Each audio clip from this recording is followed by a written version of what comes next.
My husband's parents never liked me, but when we bought a house, they demanded, put it in our name for tax reasons. I refused. A month later, I came home to find them on our couch with a realtor and a for sale sign on the lawn. You're just temporary, his mother said, sipping wine. But they didn't know I secretly owned 70%, and I let the buyer be someone they hated. I'm writing this now because I still can't believe how far they went. I also want to warn other women. Trust your gut. Don't ignore the signs. I did, and it almost cost me everything. My name's Dana. I'm 35, live in Ohio, and I married a man who can't say no to his mommy. His name's Rick. We met at work, back when I thought a quiet, kind guy would mean less drama. Turns out, sometimes the quiet ones just let the drama in through the front door and pretend it's not their problem. Rick's parents, Donna and Harold, were never outright rude in the beginning. It was more subtle. Little comments here and there. Oh, you don't cook with real butter? Interesting. Are you sure that's what you want to wear to dinner? Your apartment is cozy. They never said I wasn't good enough, but it was clear they thought it. I tried. God, I tried so hard. I invited them to holidays. I laughed at Harold's awful jokes. I even helped Donna plan her 60th birthday party. But nothing changed. Every time we visited, I felt like a stranger in my own life. When Rick and I got serious about buying a house, I knew I had to protect myself. My dad's a retired attorney, and he warned me, make sure your name's on the title, and not just halfway. You need control in case anything goes sideways. So I used money from an inheritance my grandma left me, plus savings Rick didn't know I had. We bought the house last year. It was $370,000. Rick put in about $110,000. I put in $260,000. We agreed to split the mortgage going forward, but I made sure the ownership papers matched what we paid. 70% me, 30% Rick. Everything was signed, notarized, and filed. Rick didn't argue. He said he understood. Then his parents found out. It was the housewarming party. Donna walked in, looked around like she was inspecting a hotel room that wasn't up to her standards, and started nitpicking right away. This color on the walls feels a bit masculine. Where's your china cabinet, Rick? Don't you want to display your family pieces? We didn't have any china, by the way. Rick didn't care. But she always acted like our home was supposed to reflect her version of class. Later that night, while Rick was chatting with some old college friends, Donna pulled me aside in the kitchen. You know, for tax reasons, it would make more sense if the house were in our name, she said like she was talking about the weather. I actually laughed. I'm not putting our house in your name. She didn't laugh. She stared me down. Don't be stupid. Harold knows a CPA who can make everything easier. It'll protect Rick's assets. His assets. I said. You know I paid for most of it, right? She blinked. I don't think she knew. Or she thought I was lying. It's not good to hold power over your husband, she said with this fake sweet tone. It's not power. It's ownership, I said. We didn't speak the rest of the night. A month later, I came home from work early. I'd had a migraine and decided to cut my day short. I didn't text Rick. I figured I'd just surprise him, maybe nap on the couch before he got home. When I turned onto our street, I saw the sign first. It was stuck right into our front yard. I slammed on the brakes, parked crooked in the driveway, and walked inside without even locking my car. There they were, Donna, Harold, and some slick-looking guy in a blazer, sitting in our living room like they lived there. A half-empty bottle of Cabernet sat on the coffee table. Donna was sipping a full glass. Hi, Dana, she said, like nothing was wrong. We're just discussing a few offers. The market is wild right now. I just stared. I looked at the realtor. Who the hell are you? He opened his mouth to introduce himself, but I cut him off. This house isn't for sale. Rick agreed, Harold said. He signed the listing form. Where's Rick? I asked. He's at work, Donna said. He left it to us. I felt cold all over. I walked out to the front yard, pulled the sign out of the grass, and slammed it flat on the driveway. Then I walked back in. You don't have the right to sell this house, I said. Donna's face shifted. Excuse me? I own 70%, I said. You didn't know that, did you? The realtor looked nervous. I was told it was a 50-50 ownership. It's not, I said. You can check the county records. It's public. Donna stood up, red in the face. You little bitch. You tricked him. No, I said. I protected myself. From people like you. I didn't wait for their response. I got in my car, drove straight to the courthouse, and filed a legal block on any property transactions without my approval. But I wasn't done. That night, I laid in bed alone and planned what came next. I decided they wanted a sale? Fine. They'd get one. But I'd pick the buyer, and I'd make sure it was someone who'd haunt their dreams. I didn't talk to Rick that night. He texted me saying he had to work late. I didn't answer. I didn't even mention the for sale stunt. I needed time to think, not just about the house, but about him. How the hell did he let his parents do that without telling me? The next morning, I made a call to my own realtor, Leslie. She's sharp, no nonsense, and doesn't waste words. I told her I was thinking of selling my share of the house. She was quiet for a second. Your husband know? She asked. No. Not yet. But he will. We agreed to quietly list the property and screen buyers who could move fast. I made one condition. I approve who gets the house. Period. 3 days later, Rick finally came clean. I walked into the kitchen and he was pacing, phone in hand. I think there's a misunderstanding, he said before I even sat down. Oh, there's no misunderstanding, I said. You gave your parents permission to sell our house. They didn't actually list it, he said. It was more of a conversation. Rick, there's a sign on the lawn. A realtor in the living room. They had wine open. He swallowed hard. They're just trying to help. They think we rushed into this. They thought if we could sell now, we could move somewhere bigger. With what money, Rick? I leaned in. You put in 30%. The rest is mine. He got quiet. Then he said the words I'll never forget.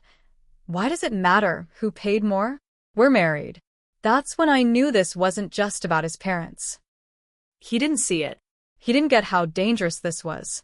That his mom literally tried to sell a house she didn't own. And instead of getting angry, he made excuses for her. So I stopped telling him things. 2 weeks passed. Leslie found a buyer.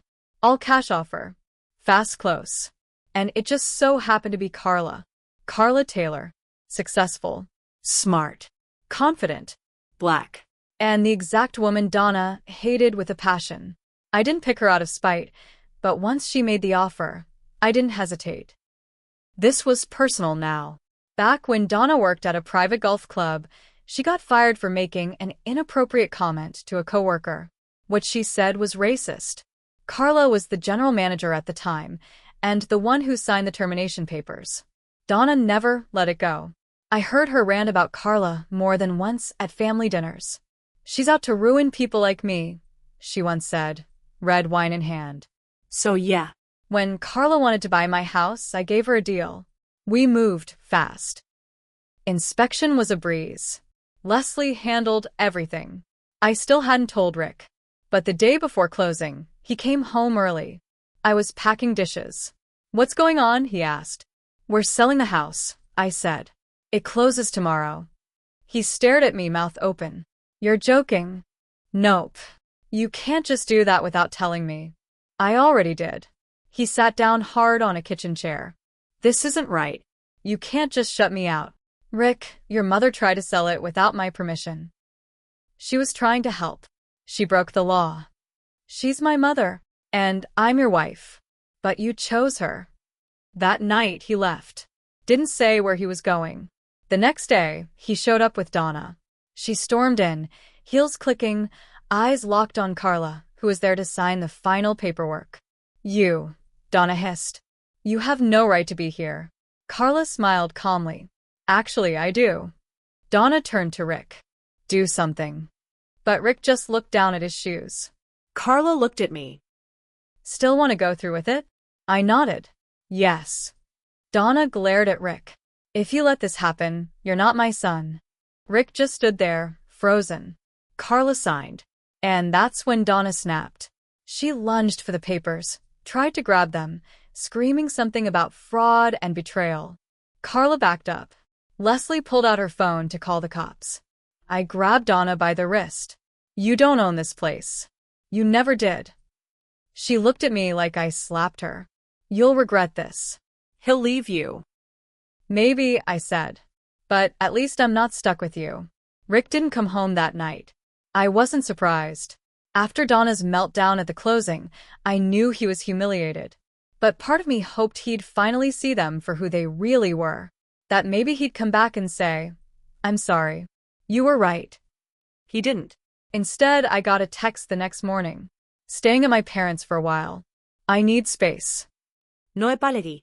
No explanation. Just like that, he was gone. Fine. The sale closed 2 days later. Carla officially owned the house. I moved into a furnished apartment near downtown. Not as big, but clean, modern, and quiet. I didn't cry. I didn't call Rick. I just unpacked my boxes and got back to work. A week later, my friend Trish called. Hey, she said. You're not gonna believe this, but I just saw Rick. Okay.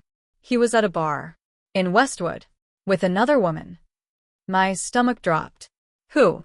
I didn't recognize her. Blonde, maybe early 30s. They were cozy. I didn't say anything. Dana, she added gently. He kissed her. I didn't scream. I didn't throw my phone. I just sat there, remembering every little thing Donna had ever said to me. You're just temporary. You don't belong in this family. You're not wife material. Maybe Rick had been cheating the whole time. Maybe Donna knew. Maybe that's why she wanted the house in her name. So I'd walk away with nothing when it all blew up. But they didn't know who they were dealing with. I didn't just want to win. I wanted them to feel it. So I did something a little bold. I called Carla. I explained the whole situation. How the house had been stolen out from under me. How Rick and Donna had tried to erase me. How they played nice to my face and stabbed me behind my back. She listened quietly, then said, Do you want revenge or do you want closure? Both, I said. Then I might have an idea. Carla worked in commercial real estate now. She'd been planning to rent out the house. But after hearing my story, she changed her mind. I'll make it an Airbnb, she said. Theme it. You'll help. I laughed. What kind of theme? She grinned through the phone. Petty. Within a month, the house was live on Airbnb. We called it the mother-in-law house. Carla paid a designer to stage it with over-the-top floral couches, lace doilies, framed passive-aggressive quotes like, It's not a home until she's gone. We leaned into the joke. The listing description read, Perfect for passive-aggressive moms, adult sons with no spine, and uncomfortable family dinners. Wi-Fi included. Emotional boundaries not. It went viral. People loved it. TikToks were made. Reviews poured in. Then one night, Donna herself showed up at an open house event Carla hosted to advertise the Airbnb for holiday bookings. She walked in, looked around at the framed fake family portraits, and screamed, You're mocking me? Carla didn't blink. No. I'm making money off you. Donna tried to call the city, tried to get it shut down. Code violations. Zoning. Noise. Nothing worked. Carla had permits. She dotted every I, crossed every T. And me? I didn't need to scream. I didn't need to fight. I just watched her son and his mother slowly get dragged on social media for what they were, controlling, manipulative, and entitled. But the best part? Rick texted me last week. I miss you. I made a mistake. I stared at the message for a long time. Then I replied, No refunds. Carla doesn't offer them either. Rick didn't reply after that. I thought maybe he finally got it. That maybe the silence meant he was crawling back to his cave, ready to face the consequences of what he'd let happen. But I was wrong. 3 weeks later, Carla called me, angry. You're not gonna believe this, she said. I just found out Rick's trying to sue. What? He's claiming you and I tricked him. That the sale wasn't fair. That you forced him out of the home. I nearly dropped my phone. He signed everything, I said. I know. But his parents hired a lawyer, some family friend. They're trying to build a case that you emotionally manipulated Rick and that I bought the house below market value as part of some scheme. My stomach twisted. So now I'm the villain? Carla didn't answer right away. I'll handle it, she finally said. But you should be ready. If they go public, this won't be pretty. I hung up and sat there, stunned. I'd done everything legally, fairly. But I realized something then. This wasn't about logic. This was about control.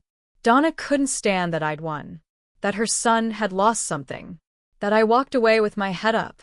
She wanted to ruin me. So, I did something I wasn't proud of. I dug through an old box of Rick's junk he'd never picked up. And there, between tax papers and utility bills, I found what I was looking for. His phone. An old one. Still charged. It was stupid he left it. But he did. And on it? Messages. From a woman named Marissa. Dated months before the house was ever listed. Photos. Texts. Hotel confirmations. He'd been cheating while we were still house hunting. I snapped photos. Forwarded the evidence to myself. Then I made one last call to the lawyer handling Carla's case. I have proof Rick was having an affair, I said.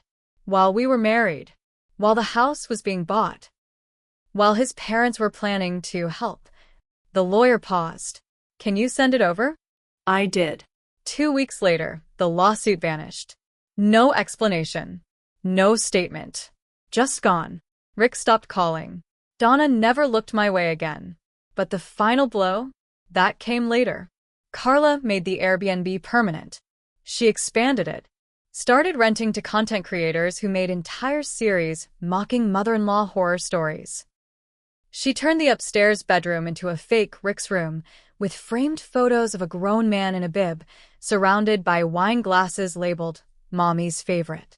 It boomed. National press picked it up. A Netflix scout even reached out about adapting it. And she gave me 10% of the profits. Every month. Like clockwork. I didn't ask for it. But Carla said I earned it. I still live alone. Peacefully. I don't date. Not yet. But sometimes, when I check my bank account and see the latest deposit from Mile House, LLC, I smile. Rick made his choices. So did I. And Donna? She got her house. Sort of. Now strangers sleep in it, laugh at her, drink wine in her old chair, and pay me for the privilege. Revenge didn't come with yelling or drama.